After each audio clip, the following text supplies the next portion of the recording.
Hi, this is Johnny Brace from That's Ace, the play, which is coming to Edinburgh Fringe, and you are listening to the Doctor Who Collectors podcast, the show where fans, collectors and special guests come together to celebrate over 60 years of Doctor Who history. If you love rare collectibles, behind-the-scenes stories, books, comics, toys, memorabilia and everything in between, you found your TARDIS. Be sure to subscribe and keep listening to the Doctor Who Collectors podcast. Larry, it's Fraser, and you use they all say who is Doctor Who? Where is he from? What does he do? They wonder who is Doctor Who? So I ask you, who's Doctor Who? Welcome back to the Doctor Who Collectors Podcast, the podcast that explores the theatrical world of Doctor Who, including Doctor Who collecting, Doctor Who merchandise, cosplaying, and much, much more. Brought to you in part by Forbidden Planet and Bags Unlimited Incorporated. I am Larry Van Mersbergen, your host, and I've been a Doctor Who collector since 1981, bringing me 45 years of practical experience. Welcome to the 101st episode of our show.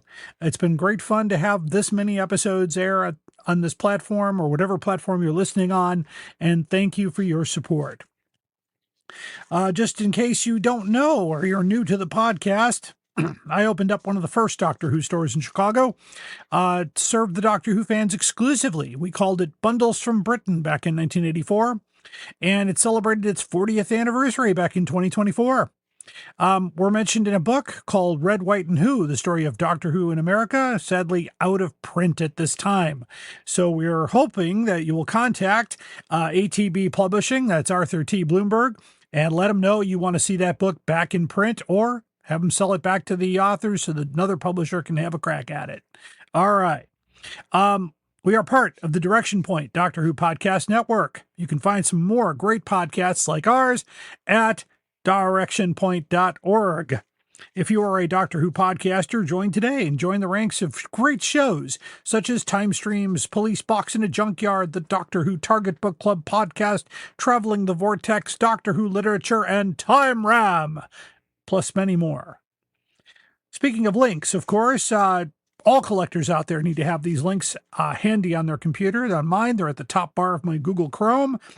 Timelash.com, and under that heading, the TARDIS Library. Sign up for a free account and start keeping track of your Doctor Who media items for free. So there you go. If you need to find something else, if you need to look up something when it was done or what its value might be, although that might not be the best place to do it, Doctor Who Toybox.co.uk, the Howe's Transcendental Toy Box, is a great tool for helping you find what you need in your Doctor Who collection. Now, if you're looking for great Doctor Who items at great prices, look no further. DoctorWhoStore.com, that's Alien Entertainment. They have what you need and are always running great specials. If you live in the Chicago area or the western suburbs, you can select free pickup from the store. A great way to save on those shipping costs. So while you're there, of course, browse their incredible selection of Doctor Who and other media items. The Lombard location is open Wednesday through Saturday. I do not have their hours for Logan Square, but you can visit alienentertainment.com for that information. Don't forget, great items can also be had at Forbidden Planet, one of our sponsors, and you do that by going to our website, DoctorWhoCollectors.com, and select merchandise links. And don't forget our own eBay store. We've got lots of Doctor Who items for sale where all the proceeds benefit the podcast. We try to operate as a legitimate business.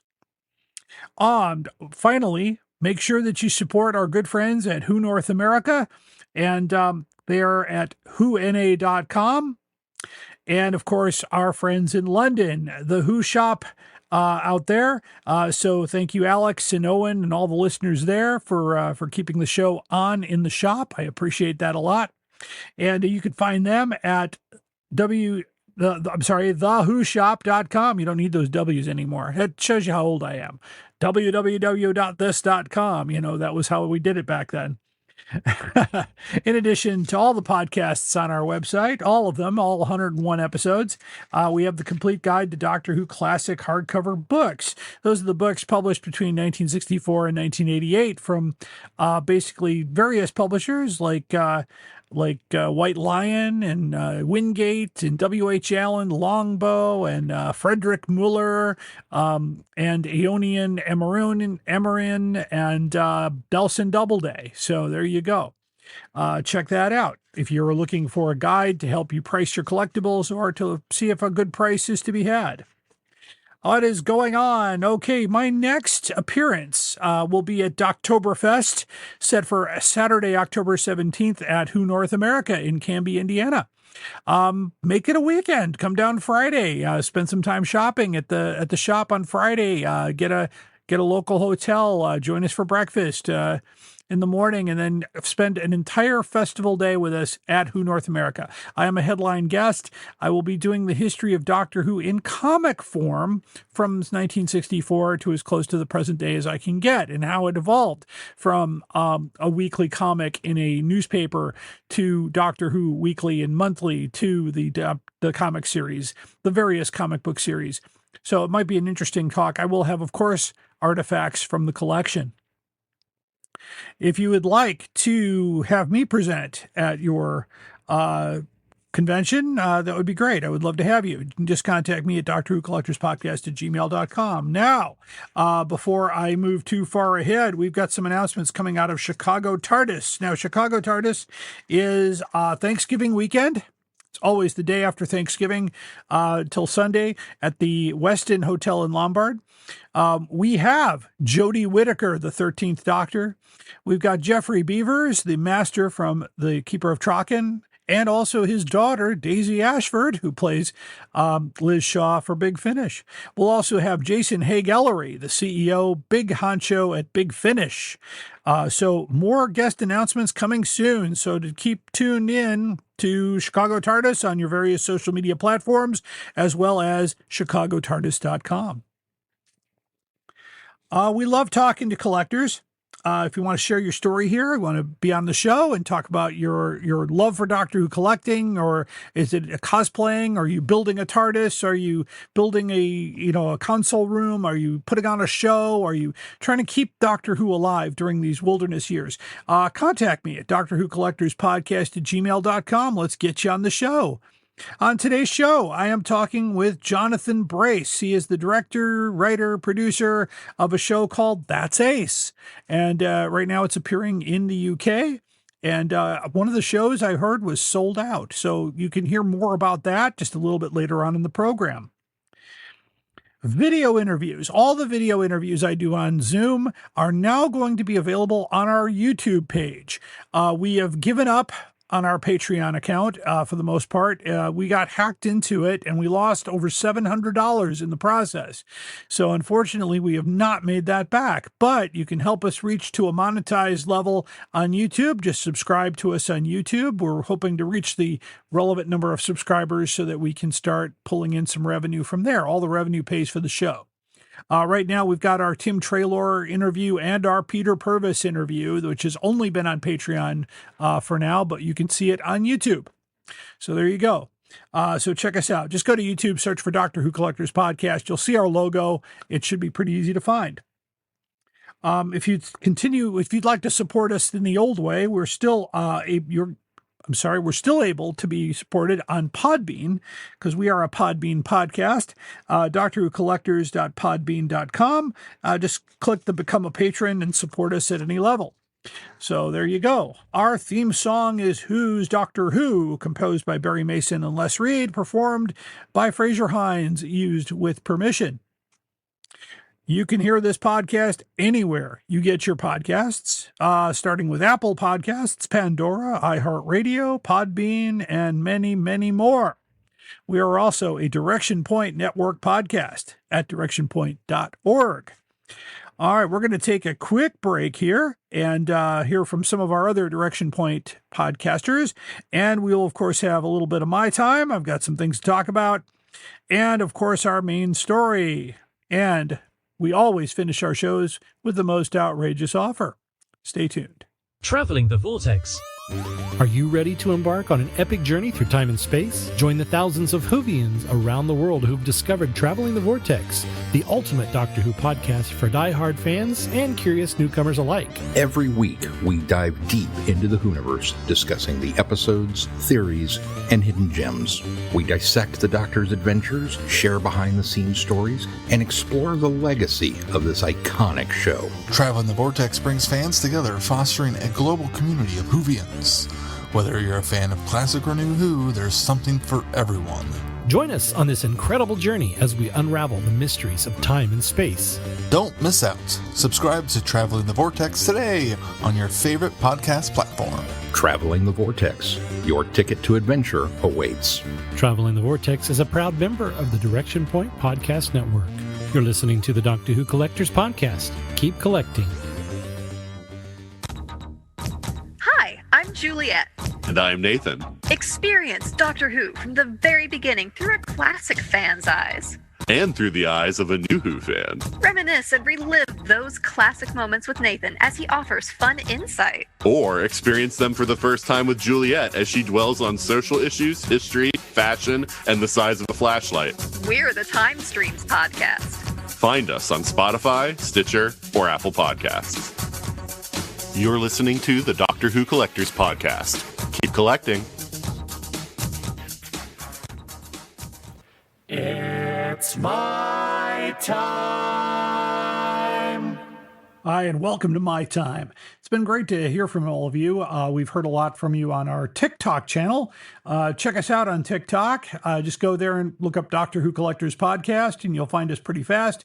I do complete tours of my Who collecting room and parts of the collection. Right now we're working on items that were released in the month of July from 1965 to the present day. So you can check that out, as well as the other shows that we put up on there. You can also check out, please go to our YouTube channel at, Doctor Who Collectors Podcast on YouTube. Please subscribe, check out our content there. And, of course, what am I going to say about ring that bell for notifications? Yeah. So be sure to do that so that we're trying to reach a level that we can begin monetizing our content so we can start producing money for our show. We have, let me tell you what happened at Patreon. So one day I'm monitoring our email and I get a notice from Patreon that someone had signed up on Patreon for $700. I said, wow, that's great to have a patron. So immediately I try to log on to see what's going on and I get locked out. I get another email saying your account has been suspended due to fraudulent behavior. And I said, okay, so I go through those many, many steps to recover my account. I get in there and there's no $700. Now, it's possible that the $700 was a money laundering type of thing. Somebody was trying to steal a credit card or whatnot, but I thought, interesting. So I couldn't figure out what happened. Actually, I don't know if it was a real person or not, but they ended up refunding that person's money, which is probably the best ending, but we lost $700 on that deal. I was not happy. We had a very, very long and unguessable password, but unfortunately, sometimes you get the right hacker, they can do anything. So we are giving up on our creator account. Our patron account will still be there because we patronize a lot of podcasts, including the Peter Purvis podcast, which I also try to mention on this show. And Peter and I have been friends for several years, and Peter is 87 this year. So he, of course, traveled with the first Doctor from the Chase all the way through the Savages. And what a great guy. Just had an incredible career of presenting and, Blue Peter, the Westminster Dog Show. Now back, of course, doing Doctor Who interviews, Doctor Who signings and appearances at UK conventions. So we want to give him the best we can. We are in officially the Wilderness Years 2.0. And for some of you, you don't know what that means because you're not old enough to remember 1985. And if you are, then you know what I'm talking about. But in 1985, the show went on hiatus for 18 months while they figured things out. And when they came back, they gave us a 14-episode season, which is the lowest in the history of Doctor Who. It was also the final season for Colin Baker. Colin Baker was terminated from the program, and it's a shame because what a great guy. He only acted the way he was told to act by his directors. I thought he did the role amazingly, and also he got to do the role he wanted to do through Big Finish. So I would say you got the best of him all the way through. Then, of course, Sylvester McCoy comes in, and you could not save it. The show simply just was not renewed. It wasn't canceled. It wasn't, deleted. It wasn't anything like that. It just didn't happen anymore. From 1989, then we went through what we now call the wilderness years of new adventure books, the pinball machine, the chess set, and a few things came out during the 90s. Then we got a little excited in 1996 when Paul McGann appeared as the Doctor in a movie. I watched that movie when it aired in 1996. I videotaped it, so I have the original recording. I have the new Blu-ray release. It's an exciting thing. I love it. It didn't go anywhere. It was kind of just a little hiccup in the wilderness years. A couple years later, we got Big Finish with the Sirens of Time, and that helped quite a bit. We also had BBV during that time. We had real-time pictures. We had a lot to keep us occupied in the not so much not really the internet world yet. A little bit of that, but not so much. And of course, in 2005, we all know what happened. Christopher Eccleston steps out of the TARDIS, and we have Doctor Who from 2005 to 2026. So 26, 21 years, I guess. So it's not canceled. It's not deleted. We are on hiatus once again. So we're just hoping to see that it will go out to somebody. I guess Stephen Moffat, in his interview with Peter Purves, and I highly recommend you listen to that interview, says that there are people lining up to get the show. So I believe him. I have no reason not to believe him. I don't think he would lie to Peter on the program. It's true. It's very much in the interview that Stephen Moffat has a lot of respect for Peter Purves. I have a lot of respect for Peter Purves. Great guy. So don't give up. It'll be back. And in the meantime, though, you've got shows like mine or shows like Time Streams or Police Box in a Junkyard.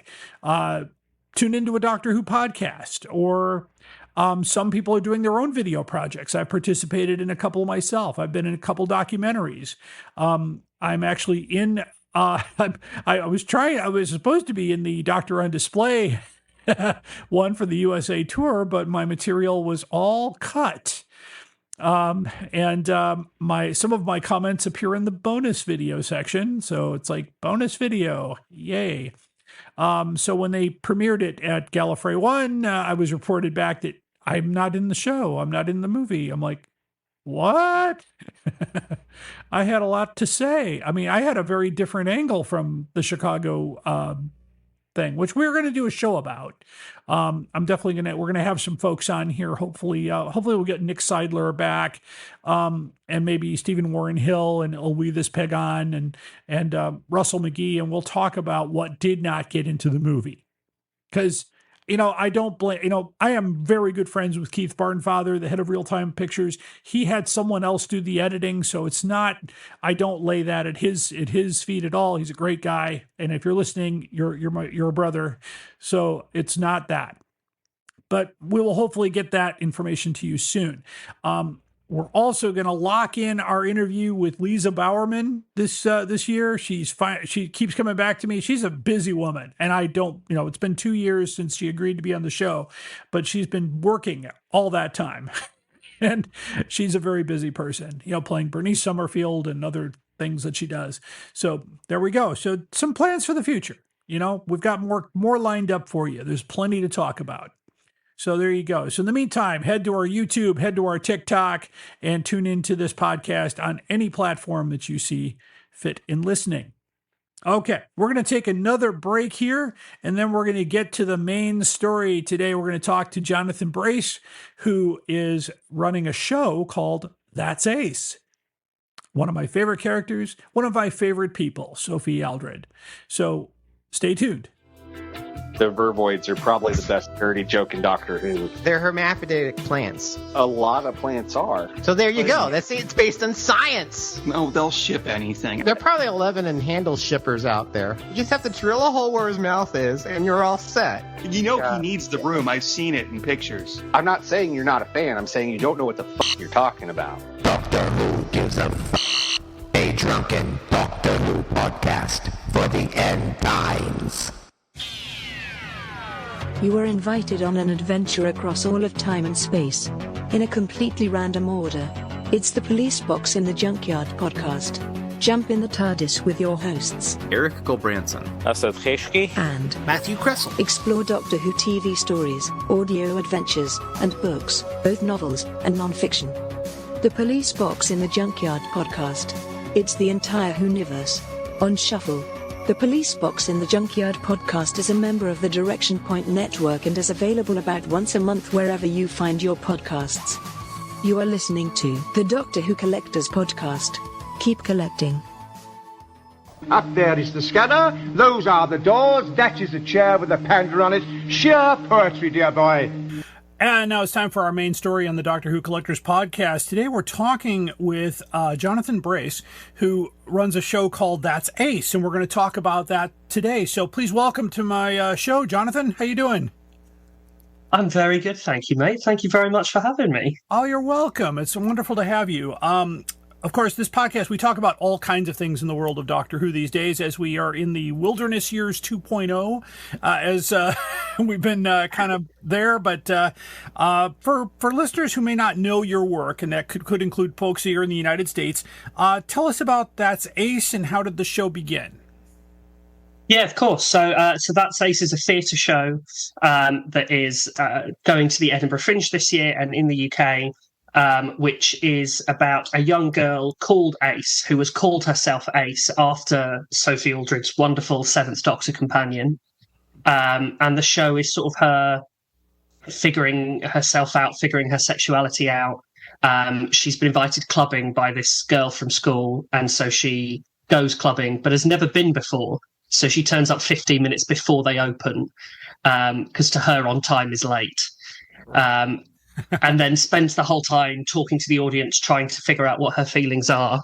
But the whole show is very much through the lens of her love of Doctor Who. She equates so many things that happen in her life through episodes she's seen of Doctor Who. She grew up watching DVDs in the shed with her dad, so it's very much kind of showing the effect that Doctor Who has on people and the love people have for the show and how it changes people's lives and affects people's lives in the world, and how they interact with other people, which I think, especially as you say, Wilderness Years 2.0, yes. Here we go again. I think it's been weirdly well timed to have a show that is like, let's see the effect Doctor Who has, even when it's not on TV, even when we don't know what's coming next.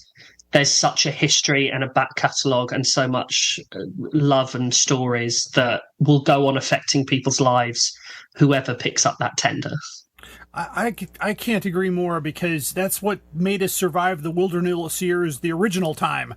And, when I lived through that and more fan-made stuff came out, and I think this is where it needs to be. More fan. There was a movie called Indoctrinated that came out not long ago. There was several documentaries that are being done about the show, now coming out with the show not on the air. And of course, what a great inspiration. I happen to know Sophie very well. She and I were guests at a show once, and she's just such the gracious person I've ever met. So I'm sure she would love the show if she could get there. So what was it exactly about Ace that just inspired to dedicate an entire show about her? I think she's always been one of my favourite companions. Obviously, I sort of grew up with the new era of the show, and then dipped my toe. There was something called the Doctor Who Files, where you got sent a DVD every week. I never unsubscribed to that collection. I have all the DVDs they sent out in the post. So that was kind of my first dip of the toe into exploring classic Who and all the show that had come before. And I think Ace is a really interesting moment in the show where you sort of start to see almost the model or the prototype of what would go on to become the modern companion back in the 80s, with it sort of first starting to happen. And I adore her relationship with the Seventh Doctor. I love the Seventh Doctor. Big Sylvester McCoy fan. That man was born to be Doctor Who. He's incredible, and I think his relationship with Ace is so great that I love it. And then also within this show, it's a story about a young woman who doesn't have the best relationship with her mother, who sort of dreams of something more, is still figuring herself out. And it sort of started as like, oh yeah, maybe she likes Doctor Who, and then it became so, as I started lining up the parallels, it's so like integrally linked with the character in our show choosing her own name, not having that great relationship with her mother, it became like the two characters are so linked. And also just, I'm glad to hear that Sophie Aldred is a wonderful human being. She sent us a really lovely message the first time we did the show of like, you guys are going to do great. I hope it goes really well.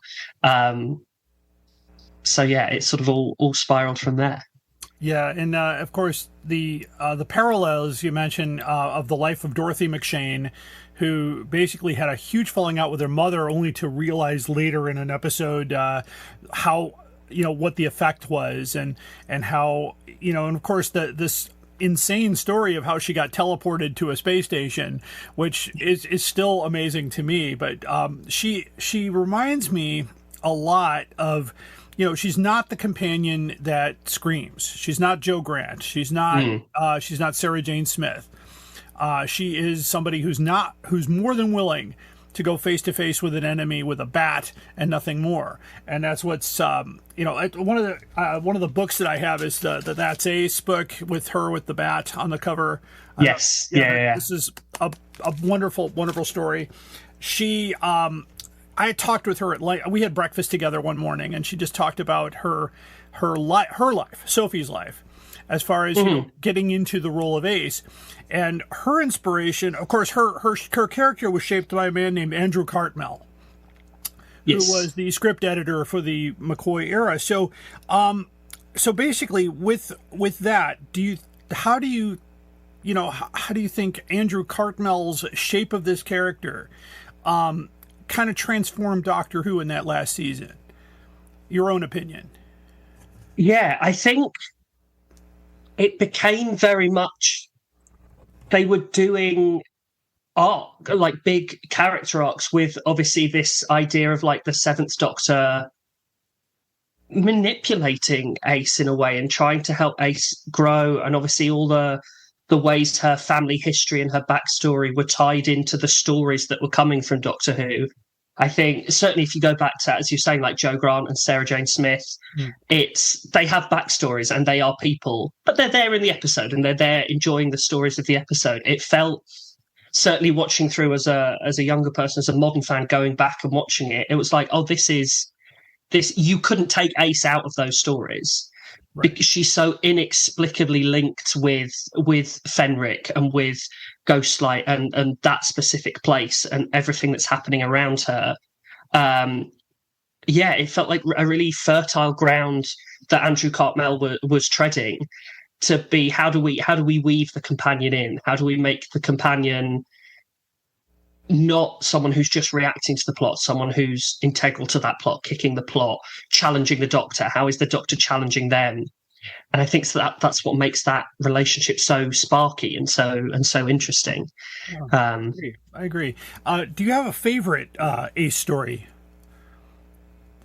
I've always got a soft spot for Remembrance of the Daleks. I think it's obviously a fabulous story. I'm sure everyone listening to this podcast knows that. The rice pudding line, seeing it float for what would have been the first time.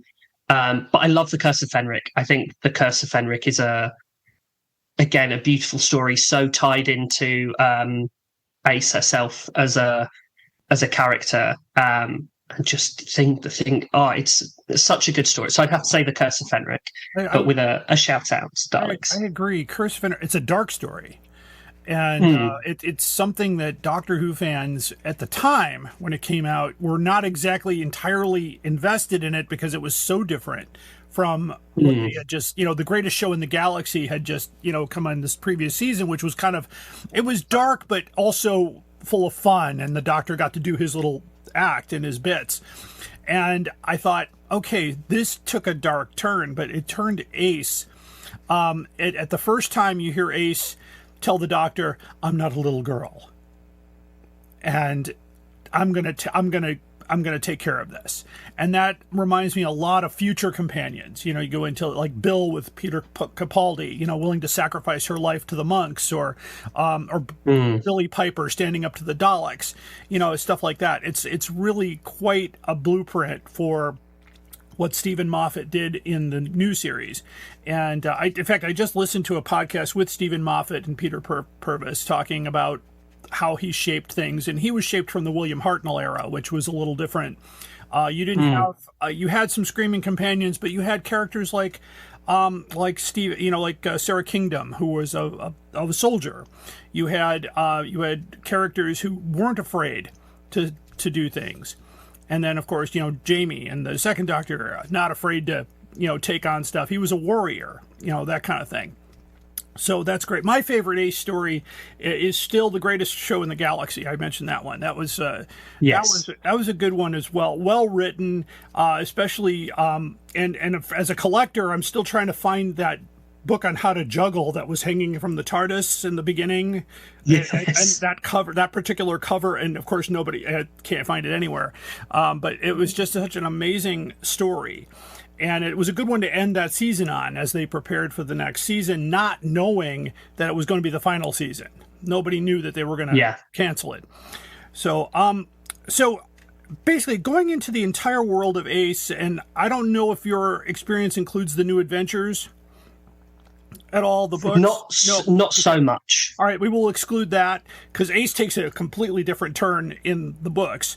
But which Ace moment do you think best defines her character? Is there a particular moment, scene, or episode where her character just kind of pops off the screen and tells you that's Ace? That's such a good question. I think the one that, for the iconography of the show, it's the baseball bat and the Dalek. That's referenced in our theatre show as well. That's, if someone puts a blindfold on you and says Ace from Doctor Who, I think 85% of people are imagining that image and that iconography. I think there's a really, I think it's Curse of Fenric, I'm pretty sure. Going back to that really beautiful moment where she's holding the baby, who she then realizes goes on to become obviously her mum in that story. And I think it's such a, I think going back to everything I'd said about like weaving the companion in, I think that's such a beautiful moment of taking what we know about the character and challenging the character in that moment. And I think there's something very subtle and clever in Sophie's performance in that moment that I think just pops out and hits you in a place that you're not necessarily expecting to be hit in that quieter moment. Absolutely. And fast forward to The Power of the Doctor, where she opens a panel and takes out her jacket, her backpack, and her bat, and puts it on as a mature woman going after Daleks, knowing that she's never lost it. And even has that conversation with the hologram, which I thought was brilliant, by the way, the Sylvester McCoy coming back in and talking and telling her we're good. Because just to kind of glaze over the New Adventures, they have a falling out in the books. And so there is a reckoning that, so they have the arc, because they include those books in the canon. But it was such an amazing moment for me to see her, she's in a pinstripe suit in the beginning, but then she gets that jacket on. And she becomes Ace again. And it's almost like her superpower. And when I got to ask her about that, she said, I said, do you wear that jacket much? And she goes, no, the jacket belongs to the BBC. We borrow it. and she said she's seen fan jackets that look so much better. But it's one of those, I think in Doctor Who, it's one of the most iconic costumes. I mean, other than Sarah Jane's Andy Panda jumper, that one kind of comes out as the costume for a companion, especially when she puts it back on 30 years later, which I think is amazing. I think that's brilliant. Yeah. Have you seen the Tales of the TARDIS little shorts that they did? Obviously it's Curse of Fenric that they do, I think. But her and Sylvester are having that little stuff at the start. And I remember watching it and I was like, oh yeah, this is really nice. And then when it cuts back to them at the end and they're just having fun together and playing the spoons. Yes. It felt like such a beautiful, we've had Power of the Doctor. We've seen them interact again. It's nice to see them in the memory TARDIS, just having fun. And playing the spoons and laughing. I've seen them in real life too, because I've been to many shows with both of them, and they are both like close friends. Because I remember I was lucky to have some of my collection photos appear on the season 25 Blu-ray, so I was excited to get a copy in advance. So I was one of the few people in the United States that had one, and I brought it to the convention to have him sign it, and of course he hadn't seen it yet. So he goes to Sophie. Sophie, is the escape room in this one? I said, I think so. Let me take a look. So it was it turned into this whole thing with this Blu-ray set that no one, and everybody's like, where'd you get that? I said, well, I'm in it. Oh, how'd you get in there? I'm like, I don't know. That was a long story. I told it. I got an email from a friend of mine overseas, David J. Howe, who said, hey, do you own all the Spirit of Light stuff from the 80s? I said, yes, I do. I said, could you send us some high quality photographs? We want to use it in the Blu-ray. I said, what Blu-ray? And then I heard nothing until I got that. I'm like, oh, that Blu-ray. That one. And it's one of my favorite seasons, season 25. That's I believe that is the Dalek one. Yeah, that's. Yes, I think so. It's in reach here. Hang on. I'm going to unplug myself here. But that's this one here. Yes. So yeah, it was, and Sophie and Sylvester signed the top. But this is Remembrance of the Daleks, Happiness Patrol. This is the season. Just to watch those two interact, and of course seeing them on stage together, and some of the projects they've done other projects together. I don't know if you've ever seen the Professor and Ace videos that were done. Yes. Yeah, and so they did a lot together, and they really Sylvester saved her life once on set, Battlefield. So there was a lot of connection between the two of them. And so does your character have any kind of in the show itself any kind of reference to the Seventh Doctor? So she talks a lot about watching that era of the show. I think there's not like a specific reference to the Seventh Doctor, but I think the way she discovered Doctor Who was by her dad's a big fan, sitting down in the shed, like with their little treats, watching classic Who on this little television that they've put away in the shed because the mum isn't a fan. So the dad's like, I'm going to make my little nerd shed and I'm going to bring my daughter in with me. So I think we're sort of playing with the parallel of like the almost like teacher-student relationship and kind of paralleling that with Ace and her dad being the person who is bringing her this world and showing her this fantastical new world. The world he's showing her just happens to be Doctor Who. And that's amazing, because that's my story. Because in 1975, my mom called me in the room and said, hey, watch this with me. And it was Doctor Who. It was the first episode ever shown in my city here in the United States. The Mutants Part 1 in September 1975. I was 6 years old. And I said, I never missed an episode after that. And it was just, and of course it turned me into not just a collector, but I owned a store. I inadvertently started a store that now, when I sold it, is now a multi-million-dollar company. So I'm like, wow, hey. Wow. And it inspired me to do this show 7 years ago and connect with the people that I've met over the years, including some Doctor Who actors and other folks who have written books and things like that. And so it's like, yeah, our parents are very important with that. And especially my dad did not care for it at all, but my mom loved the show. And that was something that's important. So that makes a lot of sense. Of course, since this is the Doctor Who Collectors podcast, I've got to ask, do you have any Doctor Who memorabilia of your own? I have a little bit of I have some of the all at home. I have a lot of like the figures that were coming out sort of around the 50th anniversary and the early stuff. I've got somewhere, I found it in a charity shop, and I remember being like, I want to get it, and my mum was like, but we can't play it. But I've got a VHS copy of Spearhead from Space. Oh yeah. Pertwee's first story, and because I saw it and I was like, what's that doing here? I've got to get that. But we don't have a VHS player. You can't play it. And I'm like, no, but that's so cool. Yes. I've got a Betamax tape. I have no way of playing that. But it's but actually, if you go further in the charity shop, you might find a VHS player somewhere.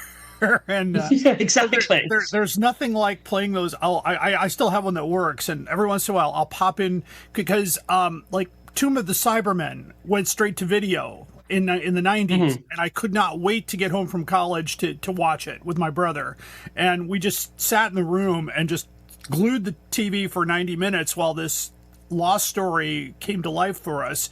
And I read the Target book 8 times, but those VHSs, I have quite a few. They're somewhere down here, but it's really quite something when you and then of course I'm always jealous of your charity shops in England because there's a lot of Doctor Who over there. There's not a lot over here because it didn't get here until the 80s, but that's cool. Let's see.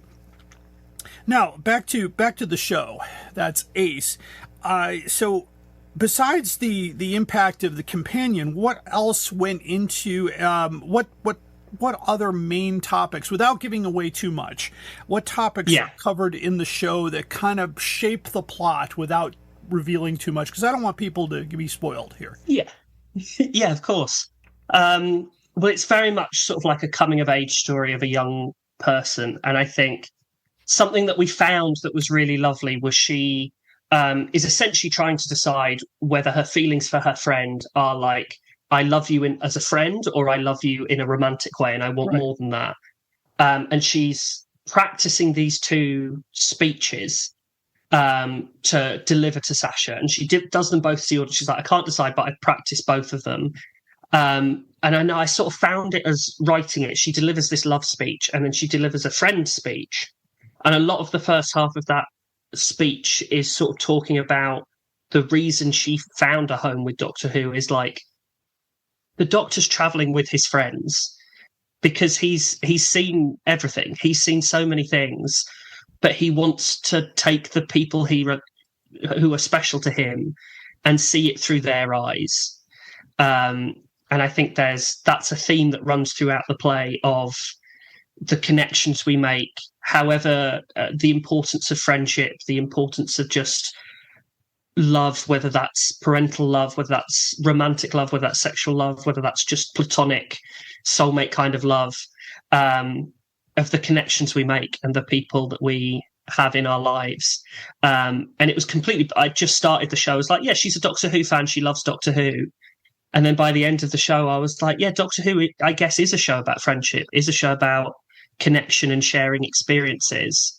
And I think that's part of the reason why it spawned such a big fan base who can now connect and share experiences together. That's wonderful. What has surprised you most about the Ace fan community after presenting? I think, I don't know if it's, we've had, I think, a couple of people turn up in their cosplay jackets, which I don't know if that surprised me, because as I was writing it, I was like, that would be, if someone turned up in cosplay, would be amazing. And then a couple of people did it, and I was like, I'm so thankful for you. Thank you so much. That means so much that you've done that. But it's been really lovely to connect. I know we've been putting the show out on like social media and doing a lot of marketing. Just like the amount of love there is out there, I think has been amazing. I think certainly there's probably areas of the Doctor Who fandom, or from someone who's not in it, they might have an impression of like, oh, you're always just fighting on Twitter or X or whatever it's called now. Right. But I think like there's parts of that to life. Everyone, somewhere in life, someone is having an argument about something.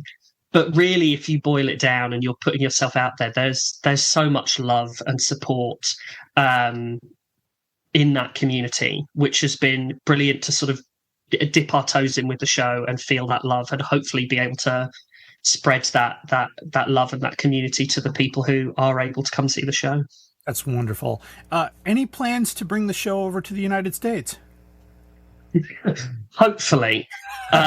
We want to make Fringe as successful as possible, and then hopefully we can bring the show to even more people, whether that's physically coming to the US or to Europe, or if we do like a month run somewhere, try and filming a pro shot of it and making a digital version available around the world. We currently don't have concrete plans, but it's in my brain as something I really want to do. So fingers crossed we are able to do that. Because I'm just thinking on the top of my head, Galley 1 in Los Angeles or Chicago TARDIS in Lombard, we both have big stages, and they've brought shows to those venues in the past. And I think that one would resonate well. There's a lot of Ace fans here in this country. I know that from just being with Sophie for a weekend, the total number of people that showed up just to see her, which surprised her a little, because she says, well, I'm not a doctor. I was only on for 3 seasons. I'm not Fraser Hines, who, goes everywhere and gets the love he's earned. But I said, no, people do, they do show up in cosplay. They do show up because they connect with that. And that's exactly what your show is doing, is showing how this connected to this character and how she's exploring her life and what her life is based on, where she's going, what she's feeling. And that's how every Doctor Who fan kind of evolves, from the first episode, whether you love it or I don't like this one, let's try another one. My own one of my own stories is I watched Doctor Who since the 70s, and it started with John Pertwee, and then one day our station showed him out of order. So the next day we saw Underworld, and I was like, wait, what happened here? That's not the guy I saw last week. And then they showed Underworld, and then the week later they showed Giant Robot, and we saw the opening and saw the regeneration. I'm like, it was like, okay, I'm good. It was all one of those. It's like I almost turned it off because I thought, this isn't my guy.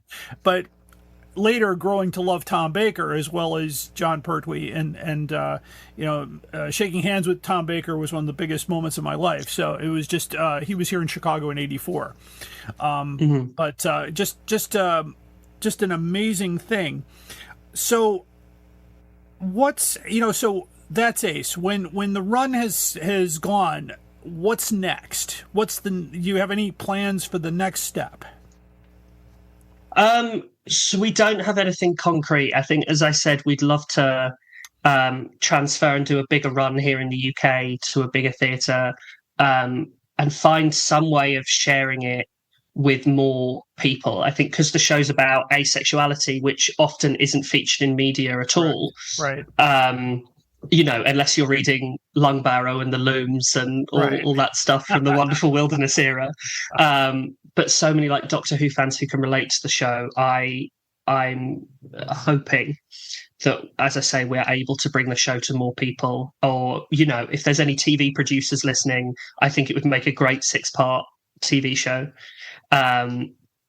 But just a way of sharing it with more people. I think whether that's through a pro shot, whether that's through touring it around the world, whether that's through a TV show, just being able to share this story and be part of Wilderness too, I think that would be great. a joy.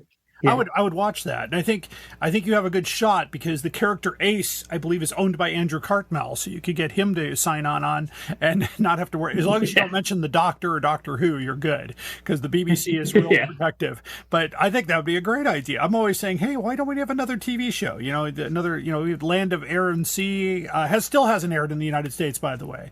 I know. Disney Plus has basically put it on the back burner, but I'm like, we could use some more of that during this time because I remember, like I said, the Wilderness Years in 1989 when the show wasn't renewed, and then we got that little blip in '96 with the movie, and then nothing. And then Big Finish in '99, that was great. Yeah. And then the little, rumors, this is pre-internet, so it's, all the rumors of, oh, hey, something's in the works. And then 2005, we get it again. And I think we're going to be fine during the Wilderness Years. So tell me, where can my listeners find information about your show and connect with you online? Yeah, of course. So we have an Instagram and the TikTok. I think it's that's Ace _ the play on Instagram, and that's Ace _ Ed Fringe on TikTok. I also have social media that's all Boy Behind the Beard. For those just listening to it, I have a beard. And behind that, I have a baby face. So Boy Behind the Beard is my handle. I will verify the beard. Absolutely. Yeah. And of course, listeners, we'll have all those links on the website beneath the description of the show, so you can find That's Ace. So, again, my listeners, my guest is Jonathon Brace. He is could I say the creator, producer, director? Are you all those things? Writer, director, creator. Yeah. Head of popcorn, all that stuff. Oh, okay. Yeah. Head of popcorn is my favorite title. Oh, head of popcorn. There you go. That's Ace. Thank you for being on the show today. I appreciate you talking with us. And my listeners here, stay tuned for the most outrageous offer.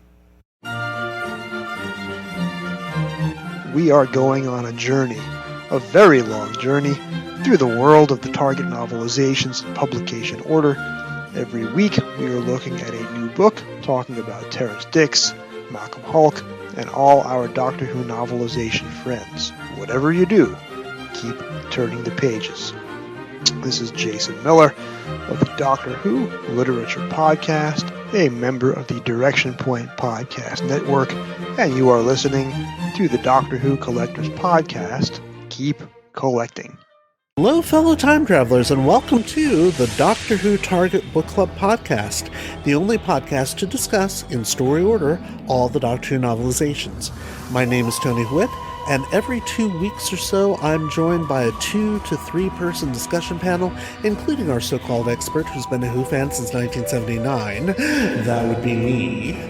We also get the views of intermediate, casual, and novice fans who either have never seen the show or who have never read these books until these podcasts, including Dalton Hughes and Alison Fitz-Seyfried. You can find us on iTunes, Stitcher, or wherever you find good podcasts, or even ones like ours.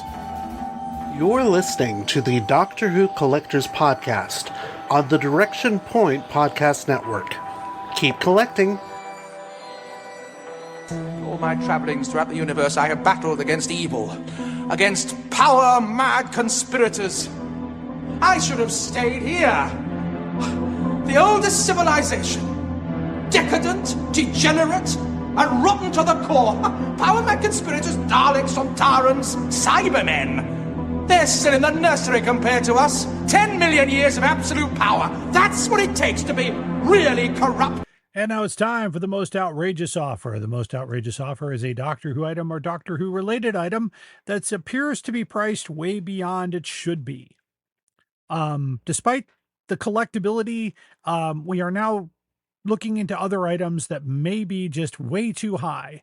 And I would say, if in that case, don't buy it, wait till it comes down, because eventually the price will come down.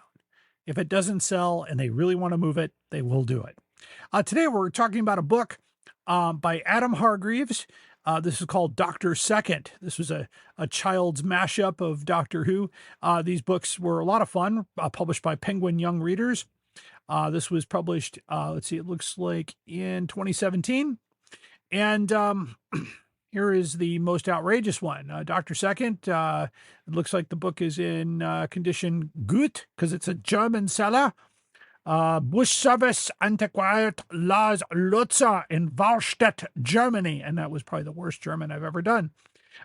Anyhow, he's asking in US dollars for $1,878.81 plus a $45 shipping charge. Got to remember that import tariff fee that applies.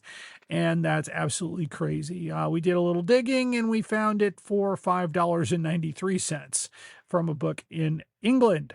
We also found it for $4.82 and anywhere in between. So I would say if you really want this book, and we're going to go ahead and order one of these somewhere and get it for a little less.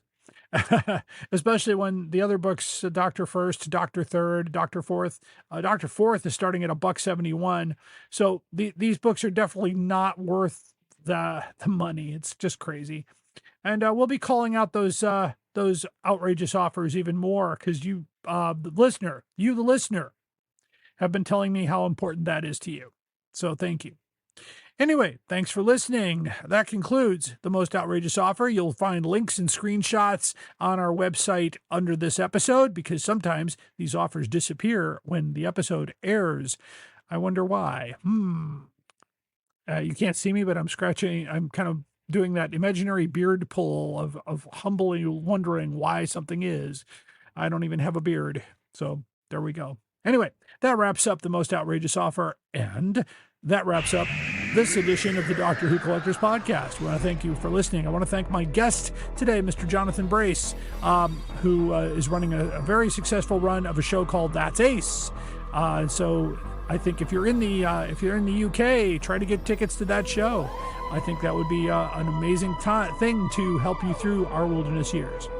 All right, stay tuned for our next episode, which will be out hopefully soon. And until then, keep collecting.